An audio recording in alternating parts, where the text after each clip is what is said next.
दोस्तों, अगर आपको पता करना है कि शेयर महंगा है या सस्ता, तो आप कैसे पता करेंगे?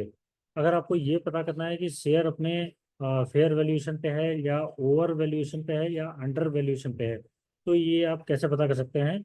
और कैसे कौन सा ऐसा मैट्रिक है जो आपको ये जानकारी देता है कि शेयर अपने ओवर वैल्यूएशन पे है या अंडर वैल्यूएशन पे है या फेयर वैल्यूएशन पे है? तो देखिए, आज हम अपने इस वीडियो में यही जानेंगे कि ऐसी कौन सी मैट्रिक है जो हमें ये इंफॉर्मेशन देती है कि शेयर का हम पता लगा सके कि शेयर महंगा है या सस्ता है या अपने फेयर वैल्यूएशन पे है।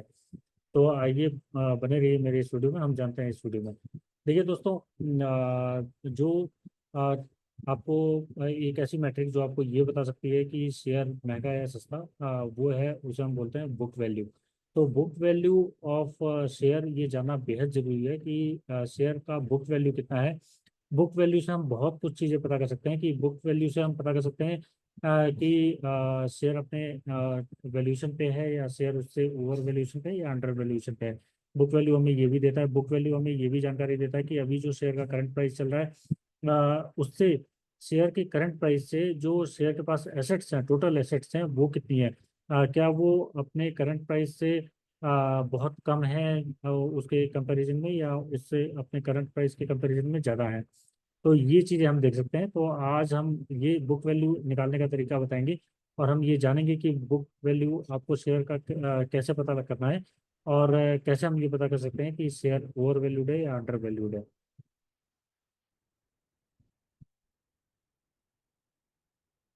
तो दोस्तों देखिए, अभी हम जैसे आप देख सकते हैं मेरे स्क्रीन पे, तो अभी ये बुक वैल्यू निकालने का फॉर्मूला क्या है कि book value per share equal to total assets, total assets minus total liabilities. वो कंपनी के पास जो भी टोटल एसेट्स हैं माइनस लाइबिलिटीज आप कर दीजिए, और divided by number of outstanding shares. Outstanding shares अब आप जान ही गए होंगे कि हम आउटस्टैंडिंग शेयर्स कैसे निकालते हैं। तो अगर इस फॉर्मूले में आप इन वैल्यूज को रखेंगे तो आपको बुक वैल्यू पर शेयर आपको पता लग जाएगी। तो बुक वैल्यू पर शेयर आपको पता कर लगाने का ये तरीका है। और अगर आप वैसे भी किसी कंपनी का डेटा देखते हैं कि, और उसके नंबर्स पी रेशो या आरओई और बुक वैल्यू, डिविडेंड यील्ड, ये सारी वैल्यूज देखते हैं, तो आपको वहाँ पे भी बुक वैल्यू आपको दिख जाती है कि शेयर का बुक वैल्यू क्या है। तो शेयर का बुक वैल्यू आपको पता होने के बाद, अब आप पता होने के बाद आप ये डेफिनेटली पता कर सकते हैं कि शेयर अपने वैल्यूएशन पे है या उससे महंगा है या सस्ता है। तो अब देखिए, बुक वैल्यू हमें और क्या क्या इन्फॉर्मेशन देता है। बुक वैल्यू की मदद से, बुक वैल्यू जानते हुए हम क्या क्या उससे इंफॉर्मेशन निकाल सकते हैं ताकि हम शेयर को खरीद पाएं या बेच पाएं। तो देखिए, पहली चीज तो बुक वैल्यू हमें देता है इंट्रिंसिक वैल्यू एस्टिमेशन। तो बुक वैल्यू जानने से हम ये उसकी इंट्रिंसिक वैल्यू हम पता कर सकते हैं कि शेयर ओवर वैल्यूड है या अंडर वैल्यूड है। और वो कैसे कर सकते हैं वो भी हम जानेंगे। और उसके बाद ये देता है बेंचमार्क फॉर वैल्यूएशन। बेंचमार्क का मतलब प्राइस टू बुक रेशो। देखिए, प्राइस टू बुक रेशो बहुत इंपॉर्टेंट है। जो शेयर का प्राइस चल रहा है डिवाइडेड बाई बुक वैल्यू। जो बुक वैल्यू है, तो प्राइस का share divided by book value, उसे हम पीवी रेशो कहते हैं। पीवी रेशो आपको ये जानकारी देता है कि PV ratio is less than one अगर आता है आपका, तो लेस देन वन का मतलब शेयर अंडर वैल्यूड है।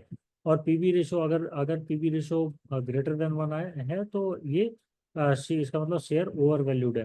तो इससे आप निकाल सकते हैं कि आपको प्राइस पता होना चाहिए, बुक वैल्यू पता होना चाहिए। उससे आप price divided by book value करेंगे तो आपको ये पता लग जाएगा कि शेयर अंडर वैल्यूड है या ओवर वैल्यूड है।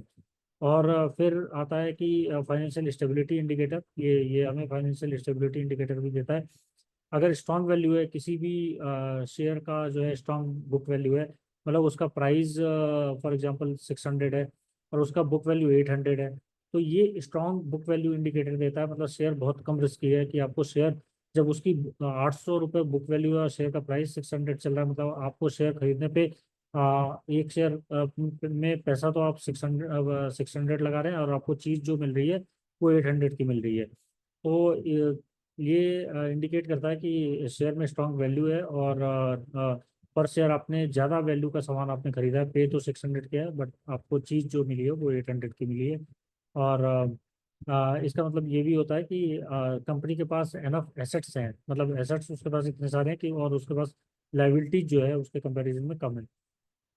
और अगला जो पॉइंट आता है वो लिक्विडेशन वैल्यू आता है। तो मतलब अगर शेयर होल्डर्स को क्या मिलेगा। फॉर एग्जांपल अगर कंपनी कल को कंपनी जो है वो अपने शेयर होल्डर्स को फाइनली वो पे करती है, तो वो शेयर होल्डर्स को अपने सारी लाइबिलिटीज पे करने के बाद जो भी उसके शेयर होल्डर्स हैं उनको अगर फाइनली पैसा डिस्ट्रीब्यूट करना हो तो वो उन्हें क्या पैसा मिलेगा ये भी ये इंडिकेट करता है। और ये डिविडेंड के लिए भी बेसिस होता है। देखिए कई कंपनियां बुक वैल्यू के बेसिस पे ही डिविडेंड डिस्ट्रीब्यूट करने का फैसला लेती हैं कि उनकी बुक वैल्यू क्या है, उसके बेसिस पे वो डिविडेंड लेने का डिसीजन लेते हैं। तो ये डिपेंड करता है कि बुक वैल्यू इसलिए बहुत ही अच्छा पैरामीटर है कि आपको ये देखने का कि जो प्राइस है उसके कंपैरिजन में बुक वैल्यू क्या चल रहा है। तो अब पीवी रेशो देखिए, पीवी रेशो एक बहुत ही इंपॉर्टेंट मैट्रिक होता है कि पीवी रेशो अगर आप प्राइस टू बुक वैल्यू अगर रेशो निकालते हैं, पीवी इक्वल टू 1 आता है तो मतलब price divided by book value equal to 1। अगर ये इसकी वैल्यू 1 आती है तो इसका मतलब ये फेयर वैल्यूएशन पे है, आपका जो शेयर है वो फेयर वैल्यूएशन पे है। आप अगर 600 रुपये का शेयर है तो आप 600 रुपये ही पे कर रहे हैं उस शेयर को खरीदने के लिए। आपने ना कम पैसे दिए ना आपने ज़्यादा पैसे दिए। तो और सिमिलरली अगर price to book value ratio जो है वो ग्रेटर देन 1 आता है, मतलब एक से ज़्यादा आता है, तो इसका मतलब ओवर वैल्यूएशन है। 600 रुपीज़ का शेयर है और आपने उसके लिए 800 रुपीज़ आपने दिए हैं, तो 600 का शेयर और आपने पैसे 800 दिए, तो ये हम कह सकते हैं कि शेयर जो है ओवर वैल्यूएशन पे है। और अगर पीवी रेशो अगर 1 < 1 आता है तो पीवी रेशो < 1 का मतलब अंडर वैल्यूशन है, कि शेयर का प्राइस तो 600 रुपीज़ है और आपने पैसे उसके लिए जो है वो जो है उसके लिए पैसे आपने कम पे किए हैं और आपको उसमें वैल्यूशन जो है वो 600 रुपीज़ की मिल रही है। तो PV ratio < 1 under valuation share हमेशा आपको खरीदना चाहिए। और उसमें मतलब वैल्यूएशन उसमें वैल्यू ज़्यादा है, उसका बुक वैल्यू ज़्यादा है, उसमें एसेट्स ज़्यादा है, उसमें लाइबिलिटीज़ कम है। तो ये इसके पैरामीटर्स हैं। अब आइए अब हम देख लेते हैं कि ऐसी कौन सी कंपनियां, हम एक दो तीन कंपनियां हम देख लेते हैं कि जिसका हम ये देख लेते हैं कि बुक वैल्यू क्या है और उनका हम कंपेयर कर लेते हैं कि उनका पीवी रेशो क्या आता है। तो वो उनमें से कौन सी महंगी कंपनी है कौन सी सस्ती कंपनी है, हम ये अपने स्क्रीन पे एक बार देख लेते हैं। तो यहाँ पे मैंने ओपन किया हुआ है H D F C bank जिसका 1631 प्राइस चल रहा है और उसका बुक वैल्यू 601 है। तो बुक वैल्यू 601 है, तो हम इसमें कैलकुलेट करते हैं कि इसका पीवी रेशो क्या आता है। तो पीवी रेशो इसका कैलकुलेट करने के लिए देखिए 16 1631 और डिवाइडेड बाई मैंने किया 601। तो यहाँ पे हमने प्राइस टू बुक वैल्यू इसका हमने 2.71, तो डेफिनेटली ये ओवर वैल्यूड है। एचडीएफसी बैंक ओवर वैल्यूड यहाँ पे हमें दिख रहा है, पीवी रेशो ग्रेटर देन 1 आ रहा है, तो ये शेयर तो ओवर वैल्यूड है 2.71।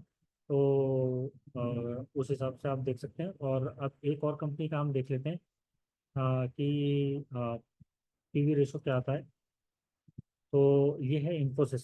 तो हमने जैसे यहाँ पे देखा 2.71 H D F C bank का है, तो इन्फोसिस का 1880 प्राइस चल रहा है, 1880, और इसका जो बुक वैल्यू है वो 200।